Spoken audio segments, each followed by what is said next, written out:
What's up, everybody? There we go. Mark with Cardivox Academy here, and today, this one's for the vocal coaches. This video is for the vocal coaches out there who are looking for some insight into how to be a better vocal coach. Now, a little background on me if this is your first Cardivox Academy video, which, by the way, thank you for being here. I appreciate your time and your attention. My name is Mark, and I have been a metal vocal instructor, an extreme vocal instructor for 5 or 6 years. And I've had a lot of students, given thousands of vocal lessons, had a lot of success stories. And when I started, was certainly not the only person doing it, but there were far fewer on Instagram and YouTube than there are now. And I have a lot of people, a lot of people will either start doing this content, they'll start vocal coaching because it can be a great career. It's a really rewarding career. I mean, I give lessons 6 days a week, and I'm very often up very late at night responding to student requests for feedback and coming up with ideas for content. And that sounds like a complaint, but I do it because at the end of the day, I love it. I love it. Maybe I grind myself maybe I hit the grindstone a little too hard sometimes, but because I see more and more people popping up, I want to share with you, the vocal coach. Although I think this is a great video for vocalists, aspiring vocalists to watch as well. I want to share with you some of the things that I have learned through experience, and hopefully help you avoid some of the mistakes that I've made when I was first learning. And I was charging either nothing or next to nothing to make sure I actually could do this. I could actually help people. I want to help you avoid some of those mistakes, and I want to help kickstart and maybe help you see some results as a vocal coach sooner. Now, the reason for this is because ultimately, as a vocal coach, I just want a lot more healthy, awesome metal vocalists out there. And if I can help you train more awesome, healthy metal vocalists, then that's what we get. We get more metal music. We get more metal performances. We get more variety. Genres will be pushed further. So it's within my best interest and the interest of the landscape of vocalization to tell you some of the things that I do. These first 3 points are going to be linked together. Okay, so let's just go ahead and get into it. And you're going to see me glancing down at my screen because I absolutely typed out my notes before this, right? Actually, that's a bonus one. It's only going to take like 3 seconds, but take some damn notes, right? Every student, even if they buy a single lesson and you don't think you're ever going to see them again, take some notes. Don't have that much faith in your own memory. Take some notes. What do they want to do? What are they going for? What are their hangups? Have they take vocal lessons before? How long have they been doing this? When they say they have pain, what do they mean specifically? What's a list of vocalists that they're inspired by? Bare minimum. If you're not, if that's the only thing you take from this video, at least do that. Have a little file for your student and have it on Google Drive, because you never know when you're going to have to give lessons outside of your home or on vacation. Anyway, let's get to the real first one. I have found that my teaching vastly improved when I focused on building a sound sensation anchor for the student. When I first started teaching, when I first started giving vocal lessons, again, this is, I was charging for the first time, I was charging nothing. I was, looking for friends in the community, people I knew, and I was saying, hey, this is something I kind of want to do.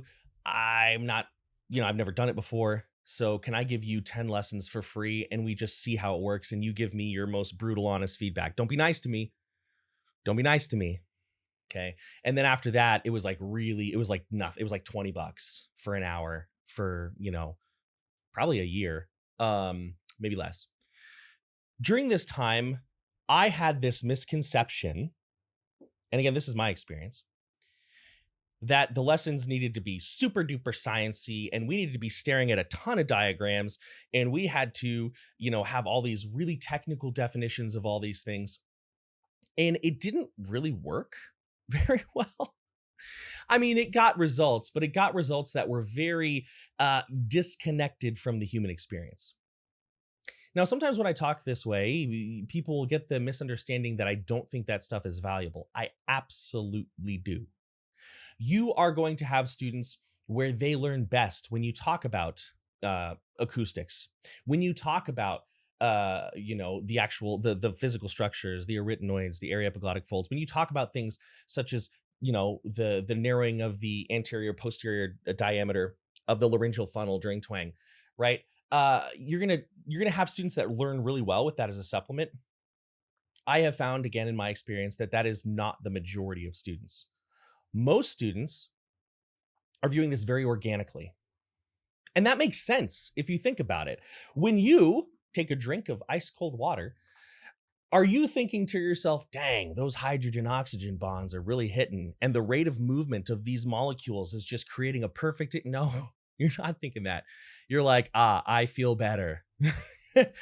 Thirsty feeling gone. Yay. Right? That's how our bodies relate to things. There's the knowledge that we have, and then there's the way that our body relates to the real world. And so, guiding the student to building a sound sensation anchor, in my experience, has been the best way to help them create sounds consistently, effectively, and without discomfort. So, what is the sound sensation anchor? Anchor. What is a sound sensation anchor? I just got like this fear that I'm not recording. Boom. Always double check. That's another freebie as a vocal coach. Always double check your notes. At the end of each lesson, give them a glance, because you might not have been taking notes and you're going to forget later. That's another freebie. So, okay. The sound sensation anchor, sometimes I call it the somatic anchor, which I think that's more of a therapy term. So sound sensation anchor may be better. If you are a vocal coach and you have a term or a word that you like for this, please put it in the comments below. Because just like I feel like I have a lot to teach my fellow vocal coaches, I have a lot to learn from vocal coaches who have been doing this longer than me. But the sound sensation anchor is the ability of a student to pair the correct sound with the correct sensation and see them as one thing. That last part is important. See them as one thing. If I do any vocalization, we can break these things down. I recently had a really great phone call. It was on Zoom with Marcel of Sing and Scream.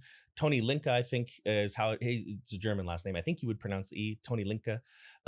He's on YouTube, and Dave from Screamistry. And we were talking about teaching, pedagogy. And one thing that we all seemed to kind of share in common was this idea of teaching within three things. For me, that's breath support, resonance, and phonation. How we manage the airflow, how we bully the airflow to create tones, and then how those sound waves bounce around in our vocal tract. So when I do a vocalization like this, we can think of it in terms of register. We can think of it in terms of support. We can think of it in terms of acoustics. And we can look at those like, here's my triangle shape. Right? I hope I'm doing this in a way that's not actually like offensive. Well, Illuminati over here, what up? We can look at these sides of the triangle individually, but the moment we take one away, it's no longer a triangle, right? So the student has to start finding a way to feel these individual things that we work on. Breath support, right? The generation of sound, the phonation, to use the term a little bit loosely. And then the resonance. Hey, I'm walking here. Hey, I'm walking here. Right? If we help them understand the proper sound and the proper feeling, over time, these individual elements will start to feel like one movement. Right? For anybody who's ever played sports, I never played sports, but I used to do, well, I guess this would be a sport, but you can tell me, I used to be, technically I still am, part of a group called the SCA, the Society for Creative Anachronism. And we'd go out there and we'd beat the ever-loving heck out of each other in armor with rattan sticks. And, there are certain moves that you make with your sword and your shield to be effective. And I can break down, like maybe hitting a baseball bat. I can break this down into drawing back, shooting forward, a little bit of snap, right? But when I do it, it all feels like one motion. And I view it as one motion in that moment. Okay, Mark, cool. How do I help my student create the sound sensation anchor? How do I help them link these two things together? That's a very big topic, but I'm going to give you my two best ways of doing that. My lessons involve my students doing a lot of the talking. A lot of the talking. When I was first giving lessons, I viewed it very much as you are the student entering the classroom. I am the instructor already in the classroom. I will now talk at you for 50 minutes and you will receive all that information in your brain and then do the thing. Boo. Boo. Right? It doesn't work. Not for me. If that works for you, then hell yeah. But that didn't work for me. What worked for me was asking the student to self-assess and then guide their self-assessment if they were a little bit off track. Because ultimately, as vocal coaches, we want our students to be done with us eventually, right? The best student is the student who tells you they don't need you anymore because they don't have pain, they don't have strain, they're getting through songs, they're finishing the tour, right? It's very common a student will come to me because they have tour coming up and then they go on the tour and then they come back from the tour and they were like, that was amazing. I'm going to go on a couple more tours and I'll let you know if I need more help. That's a success story. But I lost the client. Who cares? Get another one, make another video, do the work. But sorry, it was a little hot take in there, but I'll save that for myself. So ask them to self-assess. A really good example of what this might look like is, let's say, one of the techniques I use a lot is a forward resonance, right? I use this for a lot of my foundational metal vocals, not all of them, but many of them. And one way that works, there are tons of techniques for this. I can't put them all in this video. But one thing that works pretty well for me is doing a very caricaturized, very not specifically accurate per se, but think like New York, New Jersey. Hey, I'm walking here. Hey, I'm walking here. And the goal, if a student is just finding this, is to take this voice, hey, I'm walking here, and they're gonna start here where I'm doing it, over projecting, right? What even is this accent? I don't know. It's a cartoon. It's a cartoon version of just that general region, right? They're going to start over projecting. So what our goal is to get buzz, to get a feeling of vibration, and I keep the placement pretty open. Cheekbones, teeth, hard palate, tip of your nose, totally fine. The way I describe it to my students is, imagine you're holding a big sandwich and you miss. Oops. Anywhere in here, anywhere where you're creating this oval, we'll take it. We'll accept it. Front is what we want. We get them to have that vibration. Hey, I'm walking here. Hey, without the press, without the, the students will often do this. Hey, I'm walking. Hey, they'll do that a lot. We get all that away. So anyways, you may tell the student, hey, we're going to do this. Here's what you should feel. Here's what you should sound. Here's why we're doing it. Let's go ahead and do it back and forth. And you do it back and forth. You give them the chance to try. So you go back and forth for maybe a minute or two. Hey, I'm walking here. Hey, I'm walking here. Hey, I'm walking here. And the student is consistently going, oh, I'm walking here. Oh, I'm walking here. Or, hey, I'm walking here. Hey, I'm walking here. Don't tell them what they're doing wrong yet. Sometimes you can. You're running short on time. You were a little bit late to the lesson because your toddler took forever to get out of the house. So you want to be a little bit respectful. Maybe add a couple minutes to the end of the lesson. But generally speaking, don't tell them what they did wrong yet. Ask them. Say, hey, let's do this back and forth. What are the differences that you hear? Does mine sound the same as yours? If so, why not? And listen, they're not going to know. But it's not about them having the answer. It's about them interacting with the concept in an interrogative way. Interrogative, I think that's the proper word here. And interrogating the process with you present to guide that questioning. You're building the ability for them to self-assess. This is imperative because if you're a vocal coach who you just want to give, I put up a video, I have another video about this. I don't know exactly when it's going to end. If you're a vocal coach and you're just focused on ABC with students, step 1, step 2, step 3, done, it is my opinion that you are not giving that student their value of the lesson fee. I hate to say that. But if you just want to parrot exercises back and forth without context or without building a foundation for them to go off and be a professional, you may want to assess your prices or your process. Okay. When we teach them to self-assess, not only are we helping them encode concepts that they can carry with them for long periods of time, we are also helping save their hiney when they're in the studio and something ain't right. Or when they're live and God forbid, the monitors aren't working. They don't have in-ears, or maybe they have in-ears, but their battery pack died partway through. And oh crap, the guy on the team who said he was going to bring batteries on tour forgot the batteries. And oh no, he's out in the van sleeping because he drove through the entire night because he was too proud to take a shift. Oh no, I could drive. If you're out there and you play shows, you know what I'm talking about. You can't stop the song in the middle to get a new battery. I mean, you can, but you don't want to. So you're going to have to assess. That student is going to have to self-assess. They're going to be there on stage and they can't hear themselves. So their scream that they want to sound like this sounds like this. Well, they can't hear it, but they know that that's not the right feeling. They know that that's not the right feeling. So you ask the student, hey, let's do this back to back, 2 attempts each. How do these sound different? Okay. And let them talk, by the way. Let them talk. The more information they give you, a lot of my most successful lessons with students are where I only do like 20 to 30% of the talking. That's not always the case, but that's a lot of the time. And this leads into the next point, right? And this is the final part of creating a sound sensation anchor. If they get it right, dig deeper. If they get it right, dig deeper. Oh, ha ha. You're going to irritate your students with this one. So mote it be. So mote it be.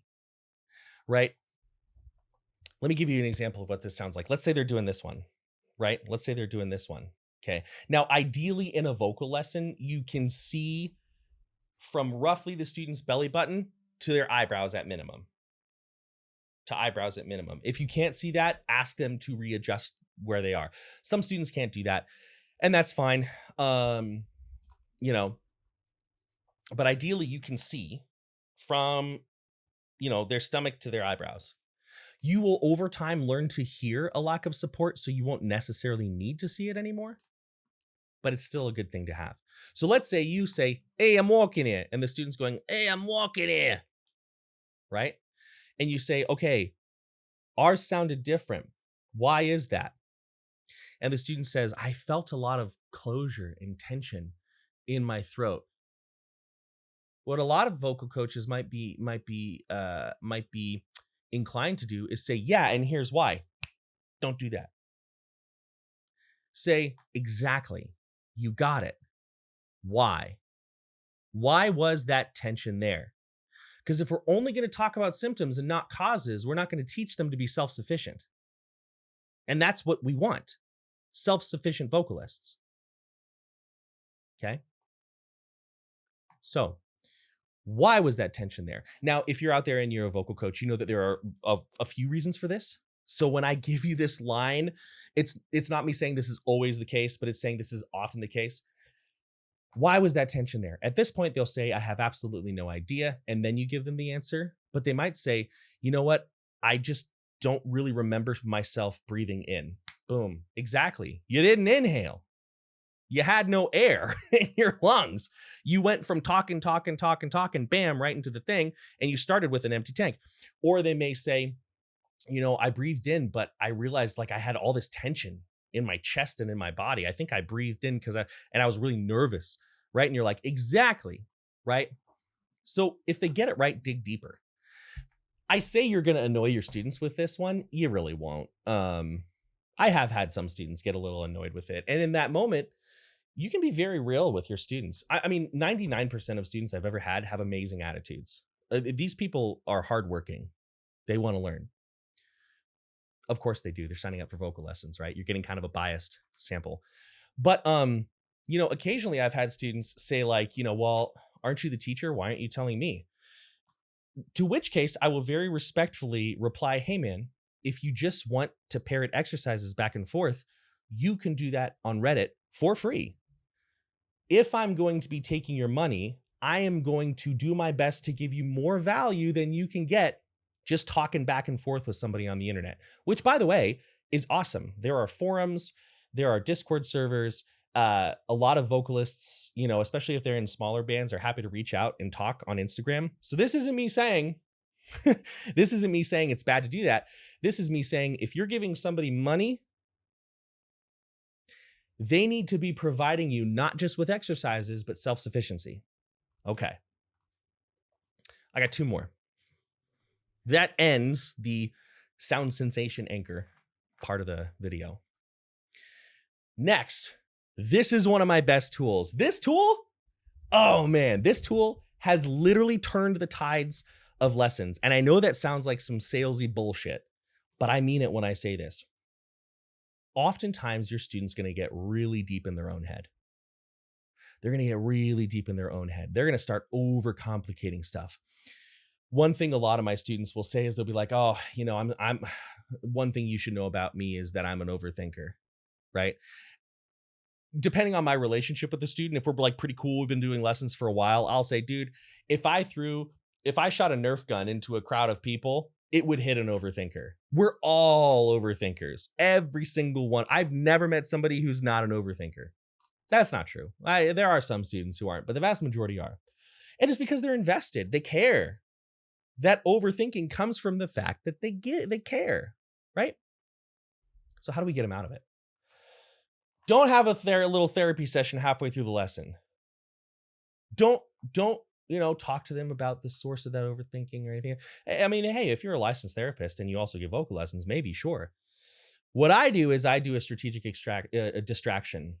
This one thing I do with any student, especially during the very first lesson, is when we're having the quick meet and greet conversation that's pretty short, I'm kind of looking around at the room and seeing things to talk about. That person's got a Star Wars poster. Hey, that person has a band logo that I totally don't recognize. Oh, that person has what looks like tickets on a little, like, plane tickets on a little, like, poster board thing they've made. Maybe they enjoy travel, right? And then if I find them getting into their own head, I'll ask them about that. I'll say, like, it works best if you don't tell them that this is what they're doing, because if they know that the goal is to get them to stop overthinking, they're going to overthink, right? So what I'll say is, like, "Hey, I see that you've got a Star Wars poster back there. I know a lot of people have, like, a lot of criticism about Star Wars. What do you think? Or which was your favorite Star Wars movie?" Or, maybe you see again, those plane tickets, and you say, "Yo, did you go on a trip lately? One of my favorite things to do was to travel, but now that I've got a kid, I can't do that anymore. Where'd you go? Let me live vicariously through you."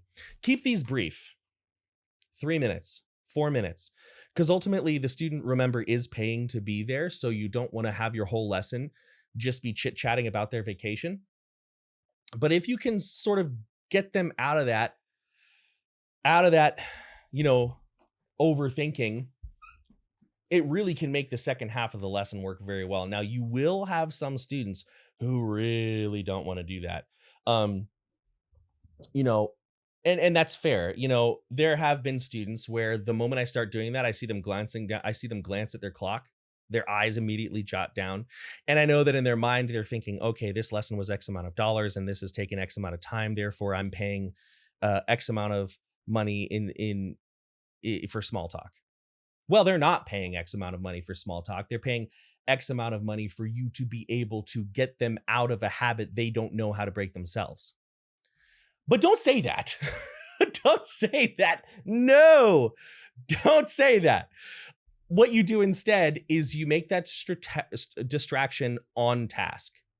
This, in my opinion, and in my experience, is less effective, but it's going to not get them mad. So my usual go-to is to smoothly transition into talking about their vocal influences and then asking them about an experience they've had with that band. So I'll tell you what I mean. Student came in, lesson number 1, they love Ben-Dur. They are all about Ben-Dur, right? And the reason I'm choosing Ben-Dur is because that's literally everybody. It's just a safe, I know that if I say Ben-Dur, almost all of the people watching this video who are harsh vocalists or teach harsh vocals, they hear that name a lot. right? They love that Ben Dura, "A story like this." I know I don't sound exactly like him. Nobody does. But if you have a student that they're very much like, "Oh man, this is this. Am I really paying to just chit chat?" No, you're not paying to chit chat. Um, Say this. Now, you mentioned that Ben Dura is one of your biggest influences. Talk to me about one of the reasons that is. And then they'll say anything and say, yeah, um, the one of the best things about that. And don't lie to your student, by the way. When I'm telling you these things, I'm not teaching you how to be disingenuous. I'm teaching you how to be helpful. Okay. Part of the reason we don't tell them what we're doing is because if you tell somebody, don't think about an elephant, well, they're going to think about an elephant. We're not being sneaky. We're not being deceptive. We're being helpful. Okay. So you say, oh yeah, one of the great things I've heard about Ben Dura is that he sounds exactly the same live as he does on an album. That's true. I have heard that. I'm not being disingenuous. Have you ever seen them live? The student will say, yeah, I saw them at Summer Breeze X amount of years ago. And you're like, oh my God, I heard Summer Breeze was amazing. What did you notice while you're there? See, now we've pivoted. We're still strategically distracting, but we're doing it in a way that feels less like chit chat and feels more on topic. The reason in my experience this is less effective is because I find that when I have students talk about anything non-music related, um, it tends to just get them out of that overthinking a little bit more. Now, sometimes you'll have students where you can actually tell them exactly what you're doing, and you just kind of have to feel that out. Now, how long is this video? 27 minutes. Perfect. Okay. So this is the last one. And there are a lot more. If this is helpful, maybe I'll make more. But this is the last one. It's going to seem very obvious on the nose, but bear with me. Always see your student as human. Okay. Now, I mean this in a couple ways. The main way that I mean this is that your student is a human, not a vending machine.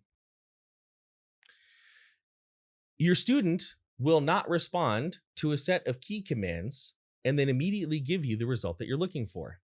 Okay? If you're finding that a student is having trouble with boom, boom, this combination of inputs, change your input. This is something I struggled with for a very long time because I internalized the fact that the student was having a hard time. I internalized it as inadequacy on my part. And to be clear, sometimes that's true. We have to be open to our own self-assessment and be willing to learn and grow. There have been many times where I reached out to another vocal coach and they described how they did things and it was a lot better than how I did those things. And I had to put the ego down and I had to listen to what they had to say and I had to thank them for their time. And then I had to improve the way I taught.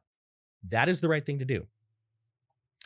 But much of the time, you're going to have students who really struggle. These concepts are very difficult. These coordinations are very complicated.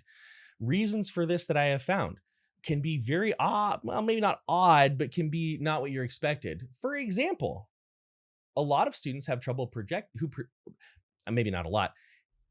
A trend that I have noticed is that students who have trouble projecting were often growing up in households where they were yelled at for being loud. Again, I'm not a therapist. I don't really know how to cut through that, but it's my responsibility to find ways to help them do that. So you might have to get a little unorthodox. You might have to kind of get,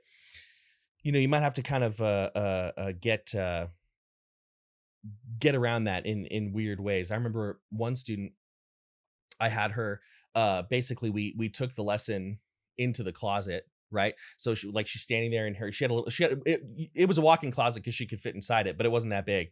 And I was like, okay, I'm going to give you permission to do something like 2 times. I just want you to scream at the top of your lungs, right? Obviously, we know that vocals are not produced screaming at the top of your lungs, but once she heard that she could do that, she had it within her to scream at the top of her lungs.